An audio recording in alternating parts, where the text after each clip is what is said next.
It was a scene that former President Donald Trump even described as surreal, playing out today at the Manhattan Criminal Courthouse in New York City, with hundreds gathering for this morning's historic day downtown New York. The former president arrested and now a defendant. He's been indicted on more than 24 felony charges of falsifying business records and conspiracy. Jay Gray reports from outside the courthouse in New York. Good evening, Tom. Good evening, Kim. The entire process here, including a short court delay, took around 2 hours. Donald Trump now a defendant, the first former president to face criminal charges. As the motorcade leaves his Midtown high-rise, the historic trip to Lower Manhattan is short, less than 4 miles. Cameras getting a quick glimpse as former President Trump enters the criminal courthouse. Inside, a process unprecedented in U.S. history begins to unfold. Agents reading his rights and fingerprinting the former president. Then, after a short delay, President Trump, will you come speak to us? President Trump? Leading him into a courtroom. Still photographers allowed inside briefly before the arraignment. And minutes later, the man who once sat in the Oval Office standing before a judge indicted on 34 counts of falsifying business records for his alleged role in a hush money scheme and cover-up involving an alleged affair with former adult film star Stormy Daniels just ahead of the 2016 election. Mr. Trump pleading not guilty. The entire process seemingly unnoticed by hundreds gathered just outside of the courthouse. Those on both sides of this politically charged case separated by police. Get out of here! You get out of here! Screaming and cursing at each other for hours. Hatred for so many clearly overshadowing the history here. The scene, for casual observers, almost unbelievable. I'm just looking at the absence of reality, to put it bluntly. That's all I could say. As the screaming continues, while the man they're arguing over, now a defendant, leaves the courthouse. His motorcade traveling straight to LaGuardia Airport for a trip back to Florida. The former president expected to address the charges during a rally this evening at his Mar-a-Lago estate. In Lower Manhattan, Jay Gray, 9 News.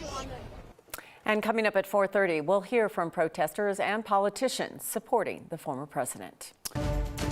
Just after 4 o'clock, that means a little less than 3 hours are left for Denver voters to get ballots in. And the numbers show not a lot of people have voted so far. Denver's ballot this year, a little bit like the menu at the Cheesecake Factory. Too many choices. Just a lot of options, and apparently many voters aren't quite sure what they want to order. I know, and then you get to rating the calorie count, and it's complicated. Anyway, pundits have reminded us Denverites vote late.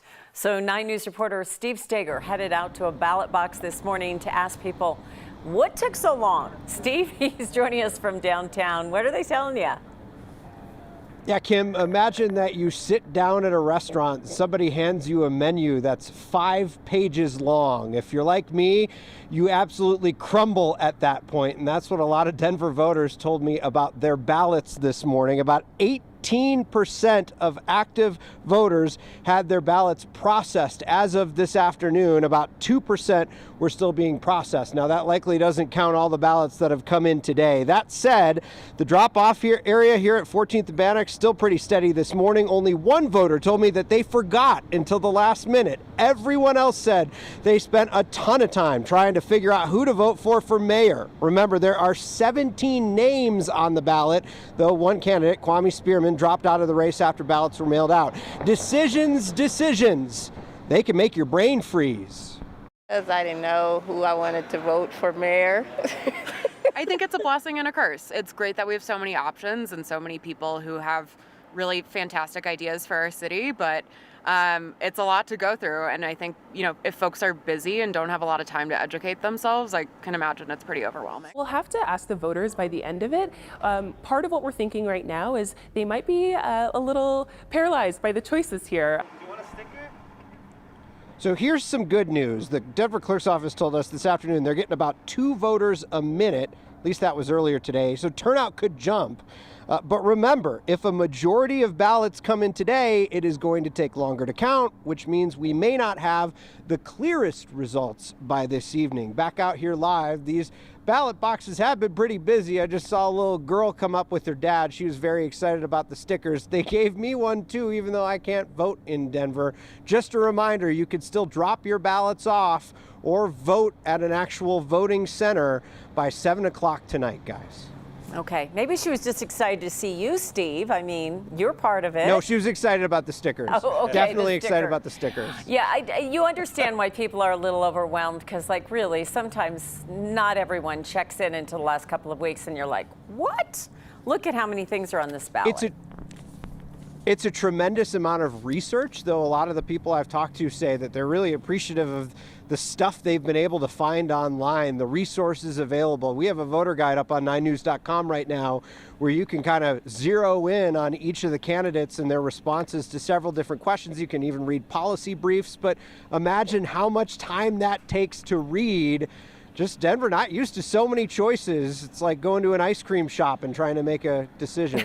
I know, and you don't want to ever settle on just chocolate chip, especially when you've been there before. Okay. All right. Thank you, Steve. Well, we can't wait to see what happens tonight. We have coverage as the results come in on the mayor's race and the future of the Park Hill Golf Course as well. That's another hot topic. And you can watch on 9 News at 9 on Channel 20 and 9 News at 10 on Channel 9. Plus, we'll have more coverage on the 9 News app. Parts of I-70 near Silver Plume and Georgetown are slow going after a semi-truck jackknifed around noon today. Here's the video from the scene earlier as they tried to clean up that overturned truck. The crash closed eastbound I-70 since noon. They're still working to clear that scene right now. Things are getting better. Snow wasn't a lot, but it was enough to mess with some people. And certainly they got a fair amount depending on where you were. This is near Bow Mountain. A cold and gloomy day there and around the state. It is beautiful sometimes when you look at it. And we just wonder how long it's going to stick around because we got a whole week ahead. Yeah, Kathy, we got a big week ahead. We're talking about warmer weather, and of course, opening day awaits on Thursday. We can't have snow for our Rockies when they come back to town. No way, right? Well, we have in the past. But we're not going to do that to them this time, Tom. We need to give them all the leg up that we can, I think, heading into this season. And if you're feeling like it's a bit of weather whiplash, you know, and maybe you got a headache or you're just not feeling great. Yeah, there was like a 50-degree temperature drop in the past 24 hours. We went from sunshine and 60s to cold, rain, and snow. And again, depending upon where you are, it is either rain or snow. Many of the roads and sidewalks are doing okay because the pavement temperatures have been so warm. Travel is improving now on the I-70 corridor, but winter weather advisories still remain in effect for the mountains. 63 in Springfield, 53 in Lamar, 28 in Denver. We did hit 40 for a high, but that was early this morning.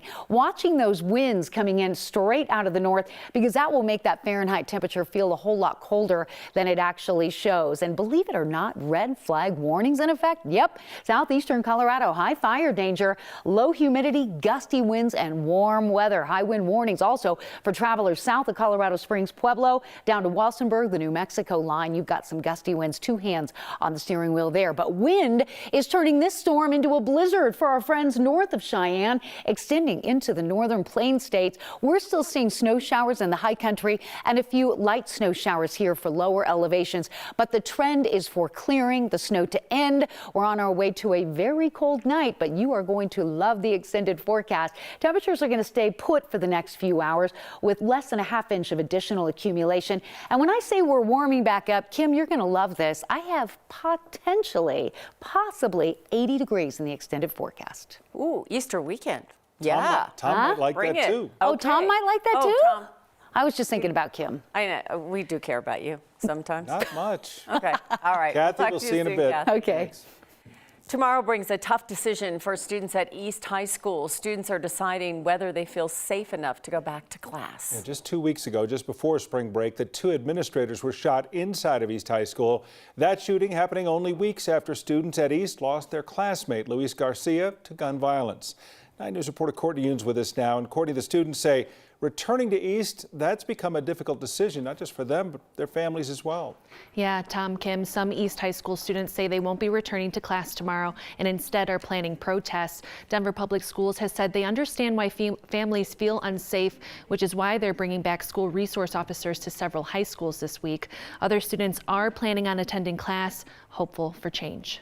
Yeah, I know lots of people are going to protest and not go back to school. Returning to class isn't going to be easy. I think East will be able to come together stronger than ever. But for East High School junior Gabriel Curcio, I can't wait to see all of them. He wants to be back at school with his community, friends and teachers while healing. It's not just an East problem, it's a nationwide level problem, and we need to fix it before more kids die. He's been to many protests before and says he'll keep speaking up. Lately, he's been thinking about his classmate Austin Lyle, accused of shooting 2 school administrators and who later died by suicide. I think to kick a kid out of a school does nothing for them. Curcio says people who knew Lyle say he was a great person, kind. He wasn't just some evil person or some criminal. You know, everyone has their own stories and their own struggles.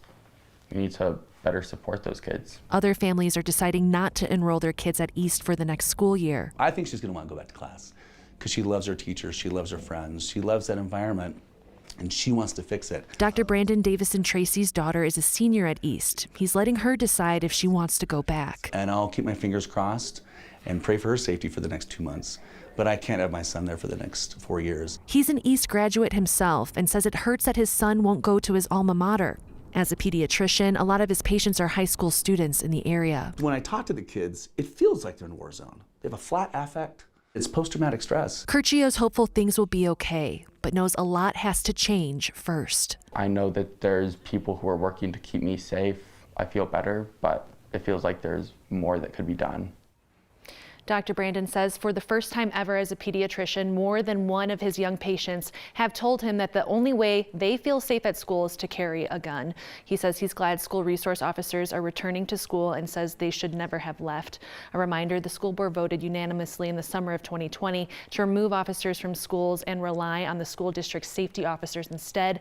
The decision was based on data showing the majority of students ticketed and arrested were Black and Latino students between the ages of 10 and 15. So tomorrow will be a big day out at East, but it's not just tomorrow. I mean, they've got the rest of the school year to try and sort through how they feel and how the school feels to them. Right, and like Dr. Brandon said, you know, hopefully for the next 2 months, my daughter is going to be safe. I'm going to be praying for her, but they know that a lot needs to be fixed. A lot needs to be changed in order for everyone to feel safe again. And again, this is not just an East issue, it's a nationwide problem. All right, Courtney, thank you.